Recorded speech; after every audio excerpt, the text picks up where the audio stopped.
നമുക്ക് ഇനി കോഴിക്കോട്ടേക്കൊന്ന് പോകാം. റോഡ് സുരക്ഷാ അതോറിറ്റിയുടെ കണക്കനുസരിച്ച് കോഴിക്കോട് ജില്ലയിൽ ആകെ 32 അപകട പാതകളാണുള്ളത്. അതായത് 32 ഇടങ്ങളിൽ കോഴിക്കോട്ട് അപകടം പതിയിരിക്കുന്നു എന്ന് ചുരുക്കം.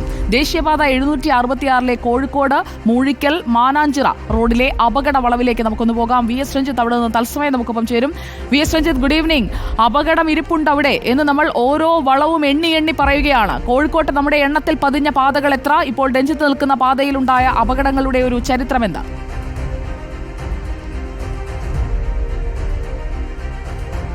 കോഴിക്കോട് ജില്ലയുടെ മൊത്തം കണക്ക് 2021 നാറ്റ്പാറ്റ് റോഡ് സുരക്ഷാ അതോറിറ്റിക്ക് കൊടുത്ത പ്രകാരം 32 അപകട പാതകൾ എന്നാണ് പറയുന്നത്. അതിൽ പ്രധാനപ്പെട്ട അപകട സ്പോട്ടുകൾ ബ്ലാക്ക് സ്പോട്ടുകളായി തന്നെ രജിസ്റ്റർ ചെയ്ത് നൽകിയിട്ടുണ്ട്. പക്ഷേ അവിടെ ഒന്നും തന്നെ ഒരു പരിഹാര നടപടി 2021 സമർപ്പിക്കപ്പെട്ട റിപ്പോർട്ടാണ്.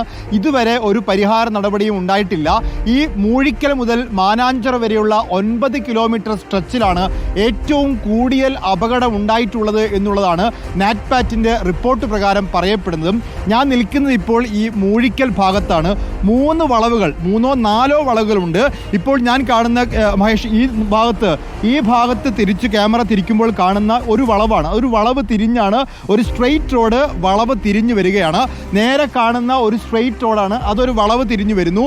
വീണ്ടും വളഞ്ഞെത്തുന്നത് മറ്റൊരു വളവിലേക്കാണ്. ഒരു ചെറിയ ചെങ്കുത്തായിട്ടുള്ള ഇറക്കം അല്ലെങ്കിൽ കൂടി ഒരു ചെറിയ ഇറക്കത്തിലേക്കാണ് അത് വരുന്നത്. ഈ ഇറക്കത്തിൽ നേരെ നീണ്ടു പോകുന്നത് മറ്റൊരു വളവിലേക്കാണ്. എന്ന് പറഞ്ഞാൽ ഒരു ചെറിയ റോഡ്, പിന്നീട് 2 വളവുകൾ, അങ്ങനെ വളവുകളുള്ള റോഡുകളാണ് ഈ ഭാഗത്ത്. അങ്ങനെ വളവുകൾ വരുമ്പോൾ വാഹനങ്ങൾ സ്പീഡിൽ വന്നിട്ടാണ് ഇവിടെ നിന്ന് വളയ്ക്കുന്നത്. അതിൻ്റെ ബുദ്ധിമുട്ടാണ് ഇവിടെ. കഴിഞ്ഞ ആഴ്ചയും അപകടം ഉണ്ടായി. നാട്ടുകാരിവിടെ ഉണ്ട്. കഴിഞ്ഞ ആഴ്ച ഈ ഭാഗത്ത് നേരത്തെ പറഞ്ഞ അപകടം എങ്ങനെയായിരുന്നു? കാറ് മറന്നു എന്ന് വെച്ചാൽ ഇവിടുന്ന് വന്ന് ഓവർ സ്പീഡിൽ ഇങ്ങനെ വന്നിട്ട് ആ ഡിവൈഡറിൽ തട്ടിയിട്ട് പൊങ്ങി താഴെ വീഴുകയാണ് ചെയ്യുന്നത്. അതുപോലെ ബൈക്കുകൾ ഒരു മാസത്തിൽ 2-3 ആയിട്ട് ആ ചെറിയ പിന്നെ വാക്കുവേക്ക് തട്ടിയിട്ട്. ഇവിടെ കച്ചവടക്കാരനാണ്. ഞാൻ ഇവിടെ തന്നെ സ്ഥാപനം ചെയ്യുന്നു. ഞാൻ അവിടെ ഇവിടുത്തേക്കാരനാണ്. അപ്പോൾ നിങ്ങൾ സ്ഥിരം കാണുന്നുണ്ടാവും.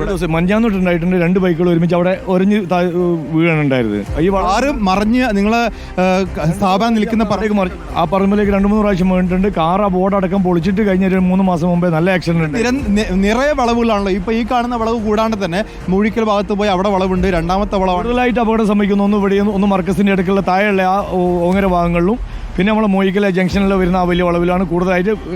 അപകട വളവുകൾ ഈ ഭാഗത്ത് തന്നെ ഉണ്ട്. ഒരു കിലോമീറ്റർ 1 കിലോമീറ്ററിന് ഇടയ്ക്ക് അത്ര തന്നെ വരുന്നുണ്ട്. ഒരുപാട് ബൈക്കുകളും ആക്സിഡന്റുകളും ഉണ്ടാകുന്നുണ്ട്. മരണങ്ങൾ വരെ സംഭവിക്കുന്നുണ്ട് അവിടെ വാഹനങ്ങളിൽ. അപ്പോൾ ഈ കാണുന്ന റോഡിൽ നിരന്തരം വലിയൊരു വളവാണ്. വാഹനങ്ങൾ ഇവിടെ സ്പീഡ് കുറയ്ക്കുന്നില്ല. വാഹനങ്ങൾ സ്പീഡ് കുറയ്ക്കാനുള്ളൊരു സൈൻ ബോർഡ് ഇവിടെ ഇല്ല.